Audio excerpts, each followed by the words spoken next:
filling of the Spirit, Lord. Everything that we will be doing this morning is nothing and empty. Lord, it is your Holy Spirit who will be teaching and speaking to us, O God. Lord, hindi lamang po ito isang sermon, isang pagtuturo, kung hindi isang babago, Panginoon, ng isang buhay. Pagbabago ng pananaw, Panginoon. Lord, we really depend on you, God. That's why we are here, Lord. Hindi po namin alam ang direksyon ng buhay namin. Magulo, malabo, but because of your promises to us, Lord, we will always believe that the best days of our lives are always in front of us, oh God. And we will continue to believe in that because that is your word, oh God. Yes, Lord. Take over, oh God, in Jesus' name. Amen. Thank you, Lord. So, mabilis ko na pong babasahin kasi last week nabasa na natin to. So, ang title po natin is The Philippian Church, Our Model in Giving. So, from Philippians 4:10-20. I rejoice greatly in the Lord that at last you have renewed your concern for me. Indeed, you have been concerned, but you had no opportunity to show it. I am not saying this because I am in need, for I have learned to be content whatever the circumstances. I know what is to be in need, and I know what is to have plenty. I have learned the secret of being content in any and every situation, whether well-fed or hungry, whether living in plenty or in want. I can do everything through Christ who gives me strength. Yet, it was good of you to share in my troubles. Moreover, as you Philippians know, nakabasa niyo po ba? Pwede palakihan. Pwede palakihan siya. In the early days of your acquaintance with the gospel, okay, let's wait. So, for the benefit of those people who were not able to come last Sunday, kaya inuulit ko lang po yung ating text and then re-review lang po natin ng konti. So, moreover, as you Philippians know, in the early days of your acquaintance with the gospel, when I set out from Macedonia, not one church shared with me in the matter of giving and receiving, except you only. For even when I was in Thessalonica, you sent me aid again and again when I was in need. Not that I am looking for a gift, but I'm looking for what may be credited to your account. I have received full payment and even more. I am amply supplied now that I have received from Epaphroditus the gifts you sent. They are a fragrant offering and acceptable sacrifice pleasing to God. And my God will supply all your needs according to His glorious riches in Christ Jesus. Okay, let's continue, Brother Joey, for the point number 1. So, sabi po natin last time, ang purpose po ni Paul writing the book of Philippians is to say thank you for the gift, for the blessing na ibinigay po ng Philippians sa kanya. At siya po ay nasa kulungan ng mga panahon na yun. He was in jail. Okay? So, Sister Sol, magtatagalog ako ha. Okay lang, paki-translate niya lang. Okay, thank you, Lord. Bakit ang Philippians? Why Philippians? Dapat natin silang maging model pagdating sa pagbibigay. Sabi natin, they responded to Paul's need by sending him a gift. Sabi po natin dyan, may pangangailangan. So, are we sensitive enough? When someone is in need, are we really giving, helping? Okay? So, kung may pangangailangan, kasi sometimes, hindi pangangailangan binibigay natin. Pangkapritsyo, pangsuhol sa mga bisyo. Sabi ni Paul doon, I greatly rejoiced. At last you have renewed your concern for me. Indeed, you have been concerned, but you had no opportunity to show it. Sabi niya, you sent me aid again and again when I was in need. Okay, let's continue. So we said also that prayer is not enough. Ano? Sinabi natin last week. We Christians, we should have faith in action. When we see someone who is hungry, no clothes to wear, wala siyang kahit anong bagay, it's not enough na sabihin sa kanya siguro may gagamitin tao para sa'yo. Proud hindi ako yun. So we need to get some money from our pocket and really give it to the one who is needy. Po, kailangan natin. Hindi tayo pwede magsalita dito sa harapan or mag-witness ka, mag-evangelize ka without doing what the Bible is saying in James chapter 2 verse 14 and the following verses. Kailangan maging model tayo sa pagbibigay. Next. Generosity and courage. In number 2, in verse 2, out of the most severe trial, their overflowing joy and their extreme poverty welled up in rich generosity. The poverty or nothingness or lackingness of a person does not hinder him or her to help. Hindi isang hadlang sa isang tao dahil wala siyang pera, wala siyang resources, ay hindi na siya pwedeng magbigay o tumulong. Merong paraan. Sabi nga, if there's a will, there's a way. Let's continue. Sabi natin in the widow's offering, alam na natin lahat, yung last money niya, she gave it all. And God commended her. Okay, so naipaliwanag natin last week yan, inuulit ko lang po ng madalian. Especially doon sa 1 Kings 17, kay Elijah, kahit na huling harina na lang at oil nung widow, binigay pa rin niya. At anong nangyari? Naubusan ba siya nang walan siya? No. Hindi! Nag-multiply! Nag-increase! That is the power of giving. When you give, you thought that you're missing, you're losing something. When God takes something from your hand, God is going to take something from your hand. He is going to replace something that is better, greater, and bigger. Yes. When God kinuha niya ang something sa kamay mo, God is alive, hindi niya yan susuklian ng 100-folds. 30-folds, 60-folds, 100-folds gagawin ng Panginoon. Yes. Okay, tapos na. So, for 2 years, nakasurvive sila, di ba? So, for 2 years, meron siyang kinakain-kain, pati kasama ang kanyang anak. Okay, then they persist in giving. For even when I was in Thessalonica, you sent me again, ate again and again. So, never be tired of helping. Pagka lumalapit sa iyo ang tao, check mo rin kung ano ba yung motive ng heart niya. Baka naman nagiging dependent na siya sa iyo. So, are you able to understand? Do I need to? Yeah. Really? Next time we will study India. So you are translating. Okay, very good. Okay. So they persist in giving. So, wag po tayong magsasawa, okay? So, as I've told last Sunday na kinakailangan na tingnan din po natin. Kasi sometimes itong question natin, what if I am not sure that my money will go to the right hand?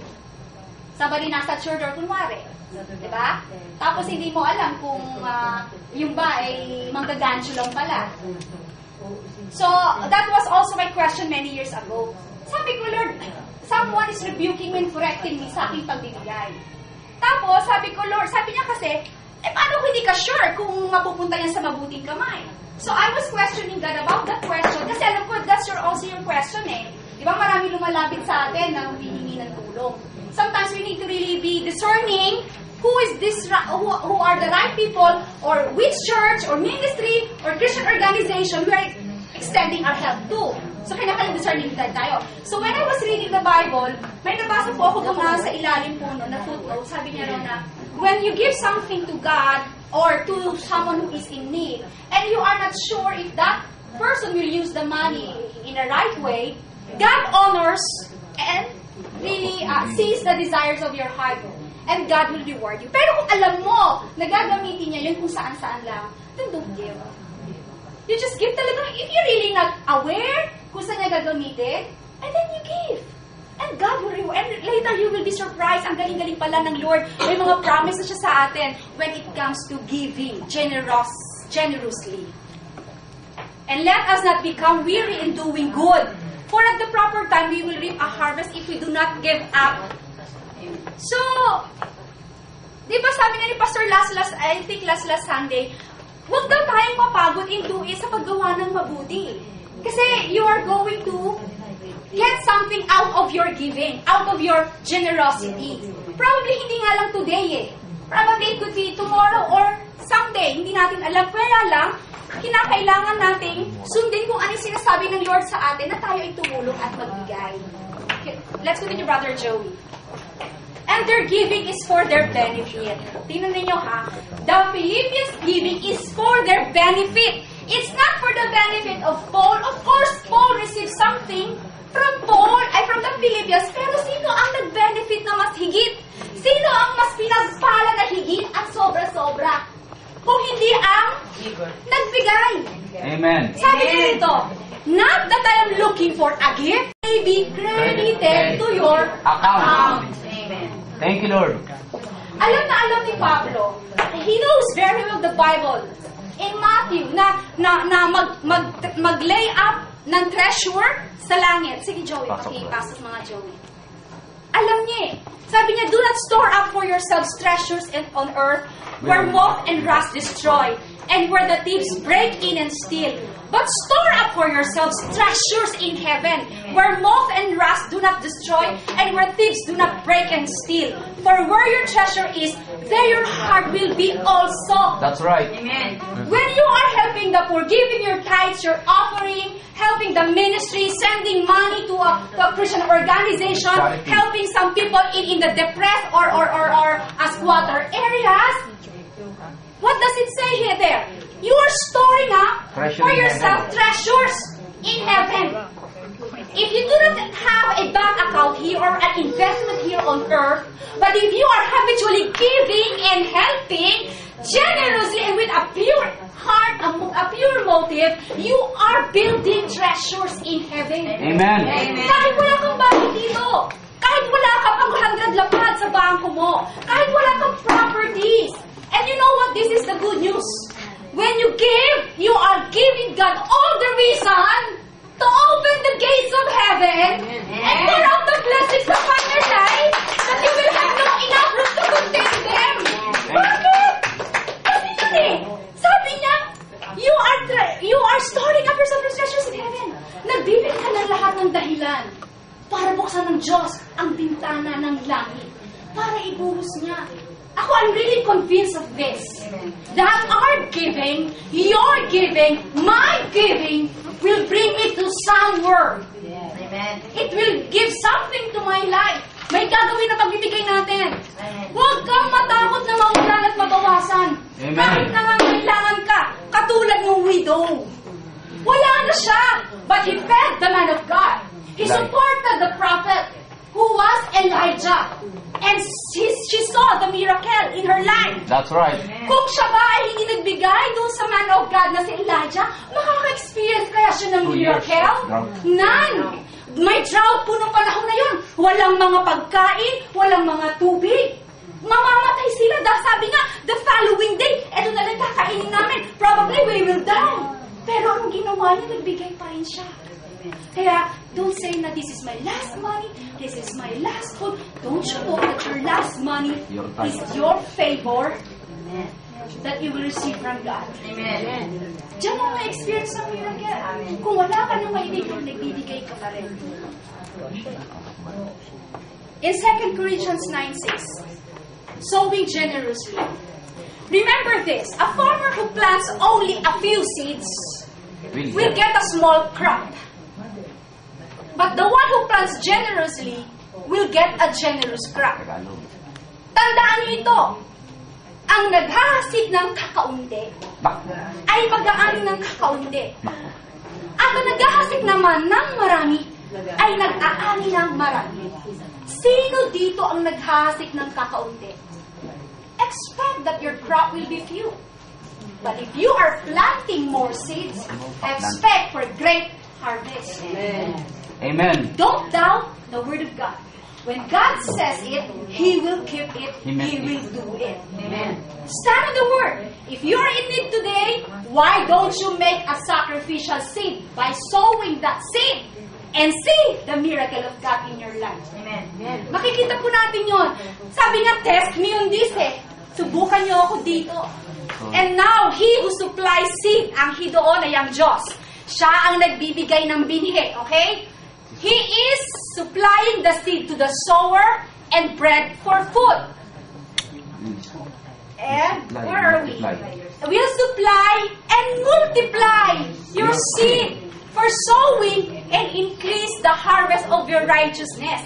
Ang Diyos na nagbibigay ng binhing ihahasik at tinapay na makakain, ang siya rin magbibigay sa inyo ng binhi at magpapalago nito upang mamunga ng masagana ang inyong kabutihang loob.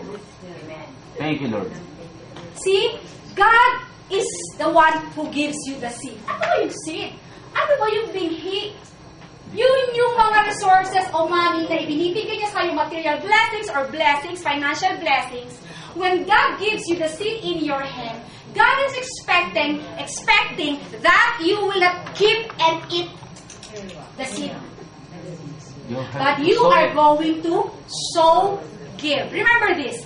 When you receive a blessing from someone, first give your tithes, help someone, save for yourself.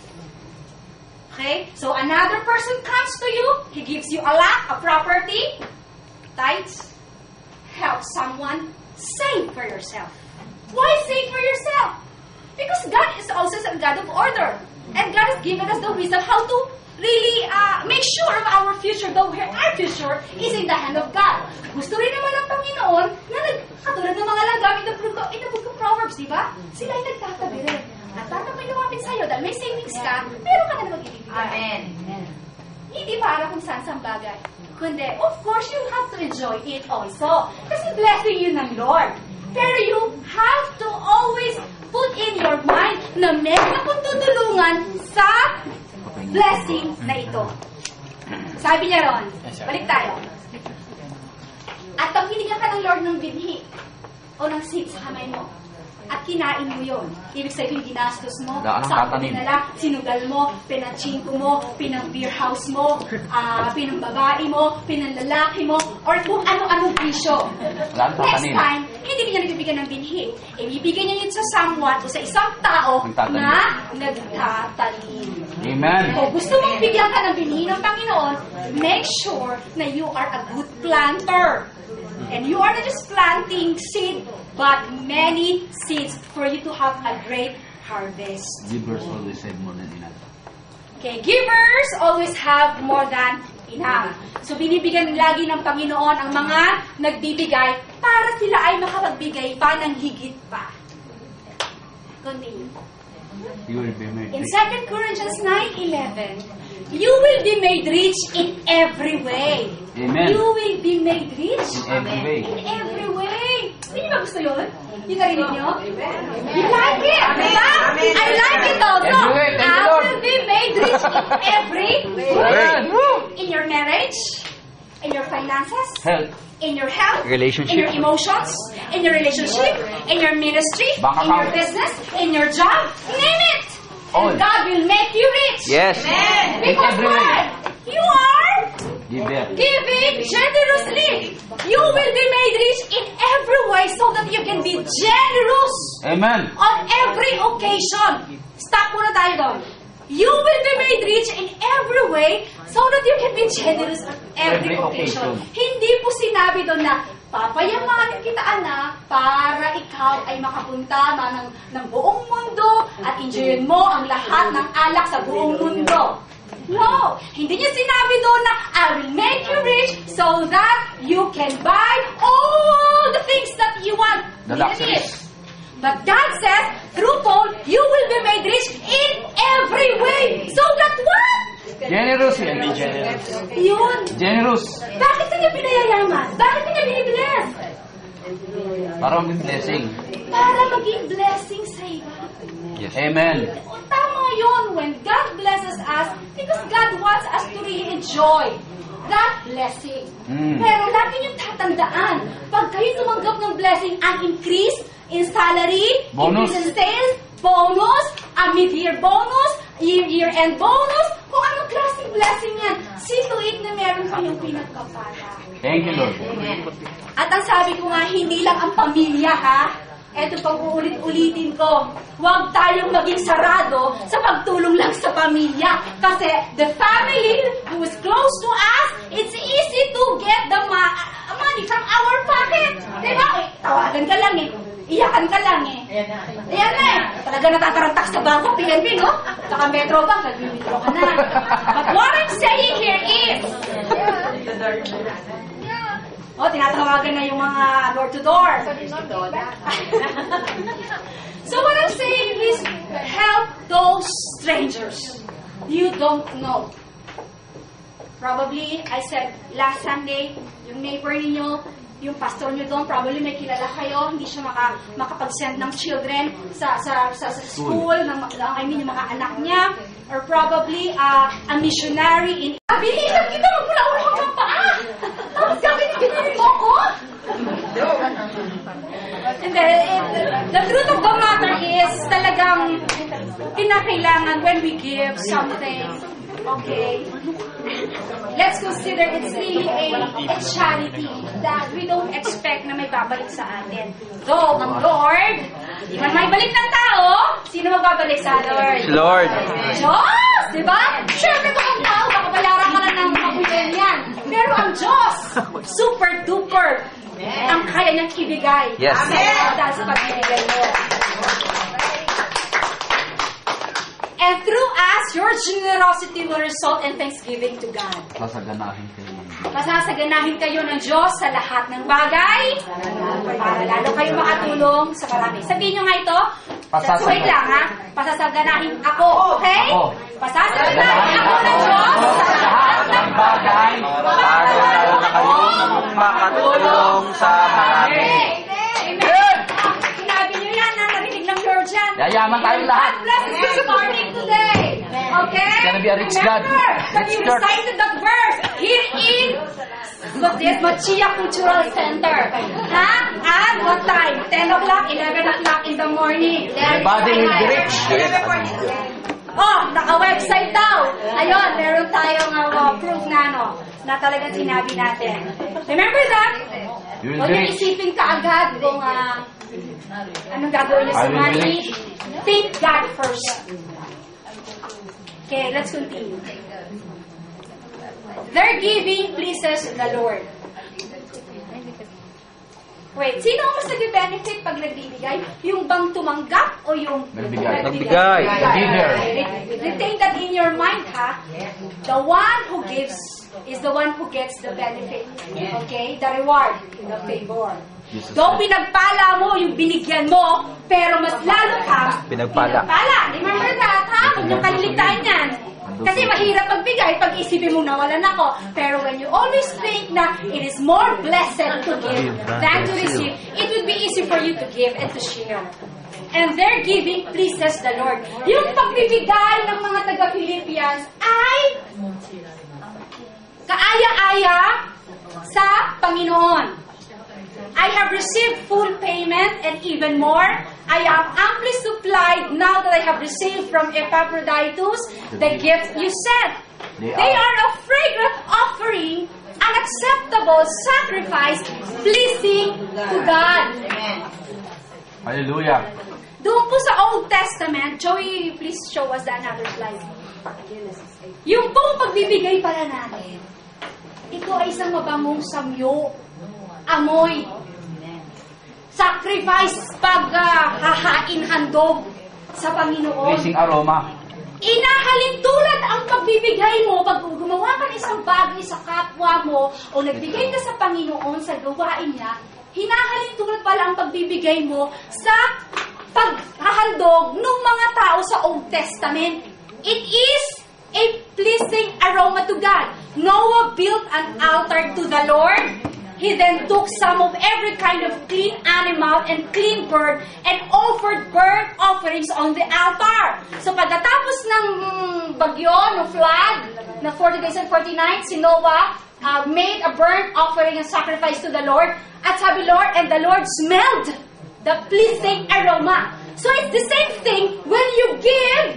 It is a pleasing aroma To God. Amen. Sige, Thank you, Lord. Napagbigay na nga. in Exodus 29:17 to 18, cut the ram into pieces and wash the inner parts and the legs, putting them with the head and the other pieces. Then burn the entire ram on the altar. It's a burnt offering to the Lord, a pleasing aroma, an offering made to the Lord by fire. Thank you, Lord. So when you give the poor, when you help a ministry, when you send your support to a TV, a Christian TV or radio program na nag-i-air ng gospel all over the world, it is a pleasing aroma. Thank you, Lord. Hindi nyo mo naiintindihan yun? Hindi ang pagkanta mo ang pleasing aroma to God. Hindi sinabi dyan, nowhere in the Bible na matatagpuan tandaan ninyo na ang iyong pagtuturo, your gift in teaching, your skill in playing the guitar, in dancing for the Lord, is a pleasing aroma. No! Only In offering. in giving, in being generous. Yung lang ang nagtumat, isang mabangong samyo sa Panginoon. Diba? Thank you, Lord. Kaya pag ikaw ay nagbigay sa kapitbahay mo with all your heart, with no impurities in your motive, pero pag impure ang motive mo, of course, the opposite. Disgusting to Him. Hindi siya pleasing. Pero tanda mo kapatid, nagbigay ka, you are blessed. Hindi lang yun.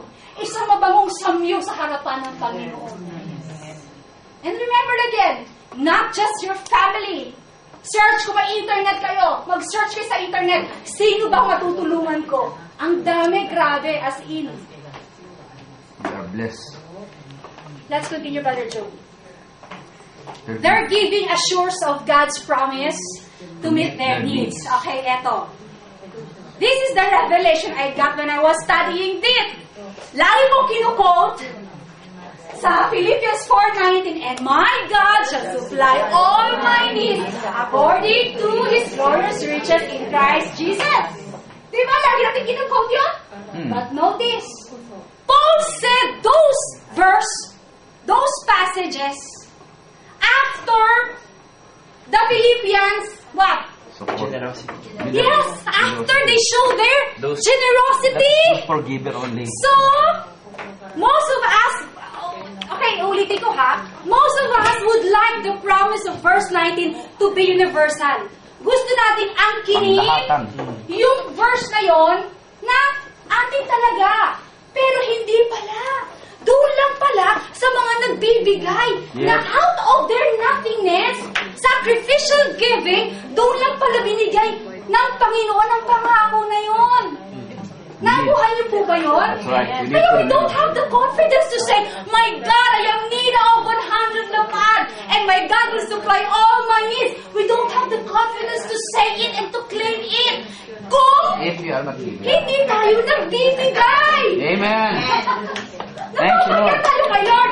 God's grace and love is so amazing that He is so gracious.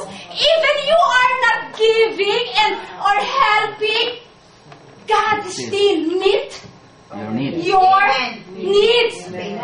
Isn't He good? Isn't He faithful and gracious? Kahit na nagkukulang tayo sa pagbibigay, binibless pa niya rin tayo. We need to remember to do to whom It was given to those Christians who give generously and sacrificially. If you want to find out that for yourself, when you go home, try to read again the book of Philippians chapter 4 and you will find it for yourself. Na hindi pala sa lahat ng Kristiyano nakabigay ang Philippians pangako na 4:19. ito. Kung hindi sa mga Giver. nagbibigay, sa mga nagtatanim na may tamang motibo, may tamang hangarin, may That's right. tamang puso. Okay. Holy Now, Spirit. let's go back there, Brother Joey. Pwedeng sabihin ni Pablo, Paul could have said, and God will supply. Pero may ligay siyang may. Bakit kaya? Kasi, My God. sabi niya, and my God will meet all your Needs. needs. There are three things that I would like to share with you in this verse. Pag sinabi niya, and my God, ginagawa niya itong personal. And my, kilalang-kilala niya yung Diyos niya. Di ba? He knows the God of Abraham, Isaac, and Jacob. The God of Abraham, Isaac, and Jacob is my God. The God of Moses, who divided the Red Sea, is my God. The God of Daniel, who enabled him to escape from the mouth of lion, is my God. So he's saying in the same way today that if that God of Abraham, Isaac, Jacob, Daniel, Moses, David was able to do miracles and fulfill the promises in their lives, same thing with you. Kaya niyang gawin. That's right. Kung meron ka nga lang pananampalataya at may pusong pagbibigay, Sabi rito, will meet all your needs. All. So, ano bang kailangan mo ngayon? Name it. Name it. And God is able to meet it. Amen. Love, relationship, full wholeness of an increase, a new job, wisdom, All. everything. Asawa na gusto mong mahalin ka. Kasi, nakarinig ako for the past week ng mga kwento na, yung mga asawa ng Japanese. I hope hindi yung mga asawa ng Japanese na talaga ng mga tsumitay na they were thinking of, Divorcing. filing a divorce, to have a separation. Pero you know what? What does the promise say? All. God is able to meet all your needs. Amen. Kaya lang, You must be generous. kailangan natin magbigay sa Panginoon, tumulong sa mga tao. Proving. And, ipoprovide niya ang pangangailangan mo ayon sa kanyang glorious riches. Sa kayamanan na Amen. tatagpuan sa Amen. Alam niyo ba na mayaman ng Diyos sa atin? Alam niyo. He owns the entire universe. Pero sometimes we need to be reminded that your God, who you're worshiping, your God, the God whom you're serving and loving, Is is a rich God. Kasi kung rich ang God mo, rich ang Father mo, worries probably will sink into your heart a minute, 2 minutes. Pero after that, you are rejoicing because my Father in heaven is so rich. I am seated in the heavenly places with Christ Jesus. I am a joint heir of Christ Jesus. Alam niyo kung ano kinatatayuan ninyo bilang isang anak ng Diyos. Amen. And I like the example or illustration of Dr. Ray Pitchard. Sabi niya, ang kayamanan daw ng Diyos ay katulad ng isang bata na may dalang timbang. Pumunta siya sa See. Atlantic Ocean and the boy was trying to drain the water. Pero after a day of doing it, he was so tired, exhausted, and he gave up. And the water in the Atlantic Ocean, still there, still plenty. Ha? So, ganun na kayamanan ng Diyos natin. Amen. Kahit ilang beses kang pumunta sa Kanya, humingi, kumatok, lumapit, Yes. ay, God is always rich and abundant. Thank you. Ganun kayaman ng Diyos. God is Kaya rich, kung may God. utang tayo ngayon, Walang utang. walang utang-utang na. Why don't you cling to the Father who is rich? That God is able to settle your financial obligation. All your piled up bills. Lahat ng bills Thank you, natin. Jesus. Kaya. Walang delay-delay. I don't accept na madidelay kami sa payments mo. I beg to disagree. Anak ako ng Diyos. Magyaman ako. I am supposed to be the head and not the tail. I am supposed to be on the top, not below. I'm supposed to be the giver, the lender, and not the borrower. Pasensya kayo masyado kung mainit. Kasi I am just really feeling the faithfulness of God. Amen. Thank you, Jesus. Kayo ha? Huwag kang lulugo-lugo. God be the glory. Ay, kung may humahabol talaga.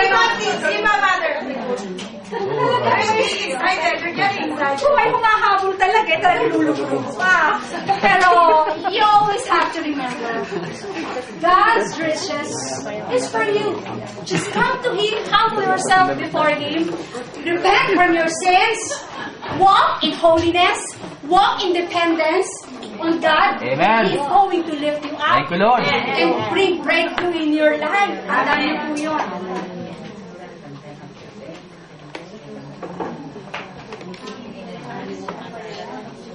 Paul is saying that God will take care of those who are giving generously. He will take care of them by meeting their needs so they can continue to take care of others.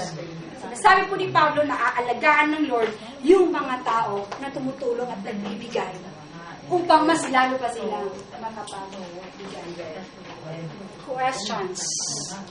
Balik, brother. Pay. Do you pay attention to God's prompting to give? Ilang beses na kiniinudyo ka ng Diyos na magbigay? Kahit hindi sa pamilya nyo. Sa ibang tao. Sa isang ministry sa Philippines. Sa bansa. Sa isang missionary doon, nakakilala nyo. Ilang beses na kayo nadyukan? Did you obey? Did you take heed? Sumunod ba tayo? Number 2, are you a person who has a regular habit of giving? Kayo ba yung klase ng tao na regular ang pagbibigay niya? Aside from your tithes and your offering, I'm telling you, charity works. Love, give mo sa tao, sa mahal mo. Meron ba tayong habit sa pagbibigay? Katulad ko na sinabi ko nung nakaraang linggo. Hindi na po ako iyak kasi miyak na ako nung nakaraan eh. Naibigay ko na yung toto ko nun. We make sure na monthly po ay meron kaming binibigyan ng mga Christian TV programs, Christian. Okay? So, we believe that as we partnership with them, the Lord will bless us more. Not only the family, but the entire church. That's why we are teaching you these things, the giving generously. Kasi, doon yung po makikita yung kamay ng Diyos. Amen. Kung paano siya gumawa sa buhay mo. Amen. Kahit wala ka na, nagmumultiply ka pa. Amen. Nag-increase ka pa. Number 3, are you supporting the ministries that God is using in your life and in the lives of others? Let's continue, Brother Joe. Of course, sabi sa mga kaibigan, bring the whole tithe. Umuulan. Dollar yan. Never ending flowing of dollars, Yan dapat sa atin. Dollars yan, dollars! Thank you, Lord! Bubuhos ang pagpapala. Bring the whole tithe in your storehouse, And God we trust. that there may be food in my house. Yes, me and this. Bless me this, says the Lord Almighty, and see if I will not throw open the floodgates of heaven and pour out so Much. much blessing that you will not have room enough for it. Amen. Of course, you have to give your tithes, the 10% of your income, and then your offering. And then sabi sa verse 11, I will prevent pests from devouring your crops, and the vines in your fields will not cast their fruit. Say, Gusto niyo bang mawala yung mga peste sa buhay niyo kung ba't kinakain ng pera niyo sa mga hinipon ninyo? Yes. Gusto niyo mawala? Amen. Why don't you test God on this? Giving the Amen. tithes and your offering. Para mawala yung mga kumakain, yung mga nagnanakaw ng inyong kalusugan, yung mga nagnanakaw ng iyong kapayapaan. Kasi when God blesses you, di lang naman financially dito ba? Amen. Say blessing, we speak here at Shalom. Okay? Shalom. Nothing missing, nothing broken. Kaya pag dumaranas ka ng medyo mga tinan mo kung okay ba ang tithing ko? Okay ba ang giving ko? Okay ba ako sa pagbibigay sa Panginoon? Kasi kung sumasabit ka, merong peste nakakain doon sa mga iniipon mo o pinagtatrabuhon mo, pinaghihirapan mo. Okay. Psalms 41, ito po isa sa mga promises ng Lord na ibinigay niya sa atin, sa ating pagbibigay. Happy is the man who cares and helps the poor. Amen. The Lord will save him in times of Trouble. trouble. Wow, ang ganda niyan, ano? Kung sino raw ang tumutulong sa mga ganitong mga tao, pag dumating na nagkaganito Hindi na siya, bro. or hindi ka pa niya apaparating sa ganyang situation, God is going to save you. Because you took care and you saved the lives of others. So when the trouble comes to you, He is going to Help. save you and help you. Because what you sow, Shall you read you it? shall reap. Amen. Kung anong inani mo, siya mo aanihin. Thank you, Lord. And the Lord will keep him alive and safe. And he will be happy upon the earth. The Lord will not give him over to the desire of those who hate him. Thank you, Lord. Somebody in your life Neighbor? Enemies. Indakay siya? Galit sa'yo? Ano sabi ng Lord pag nagbibigay ka sa mga poor? Nagbibigay ka? He will not give He you. will not give you over to the desire of those who hate you. Thank you, Lord. Namigas sila sa galit. But you have the protection of God. Amen. All the right to cling to your God. Lord, I am giving to the poor. Therefore, you are going to strengthen me in the bed of my sickness. Yes. Amen. Thank you, Jesus. Hindi po ba? Sino may sakit sa family niyo today? Why don't you try to give or to sow a seed? Mag-plant ka! And see the miracle of God. Healing will come to that person. Because that is the word of God. God could not violate His own words and promises. Amen. He's not a liar. And the Lord will make him well again. Amen. Ang Lord. ng Panginoon, God is going to strengthen you when you are sick and make you well again. Kaya pag may sakit ka kapatid, pag nagbibigay ka, I refuse to accept, Lord, that I am sick, I am giving my God. Hindi ka lang mayabang sa paglagi ko sa Panginoon, but you know the promises of God. You're just standing on His word. Amen. Thank you, Jesus. Okay, let's continue. In Proverbs 28:27, Hallelujah. Thank you, Lord. He who gives to the poor, Yes. Nothing. Tingnan mo, he who gives to the poor will lack nothing. But he who closes his eyes to them receives many curses. Hindi ka magkukulang. Thank you, Jesus. Pagkitaway, nagbibigay. Kulang ka ba sa emosyon? Kulang ka sa peace? Kulang ka ba sa joy? Kulang ka ba sa love? Saan ka kulang? When you're helping the kulang sa pansin, Yung release, tinitirhan. bilang mo ng spaghetti. Bikutan niya. Pag nagbibigay ka kapatid, Tandaan hindi mo ka na rin yung... magkukulang. I think this is the last one, Brother Joey. Amen. Proverbs 11:24-25. One man gives freely, Yeah. yet gains even more. Become more wealthy. He becomes more wealthy. Another withholds unduly, but comes to poverty. A generous man will prosper. He who refreshes others will himself be refreshed. Sa Tagalog, ang taong mapagbigay ay Lalong mayaman. Ngunit naghihirap ang taong tikim ng mga kamay. Ang taong matulungin ay luluwag ang pamumuhay at ang marunong tumulong ay tiyak na tutulungan. Yes. Lalong yung mayaman. Kung ikaw ay nagbibigay, sigurado, yayaman ka. May tatlong bagay lang kung ba't yung mayaman ng tao. First, through Inheritance. inheritance. Nagmana ka ng mga lupain sa iyong mga ninuno. Magulang. Sa iyong mga kanununuan. That's why you are rich today. You're enjoying the blessings. Number two, because of your abilities. Work. Because of your work. You are hardworking. Masipag ka. Kaya kayo mayaman. Number three, what does the Bible say? Because of your Giving. giving. Because of your generosity, you will become rich. You will be made rich in every way so that you can be more generous on all occasions. So, yung through inheritance, at dahil sa galing mo kaya kayo maman, if that is not founded or if that is not the foundation of your riches and your wealth, hindi ka connected sa Lord, maaaring mawala eh. Pero if your habit is giving and giving and giving and giving, hindi mawawala ang kayamanan mo.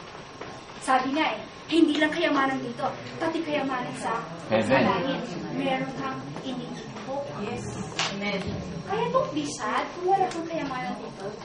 Pero when you start giving, you will start accumulating treasures also here on the earth. Amen. And for the last verse,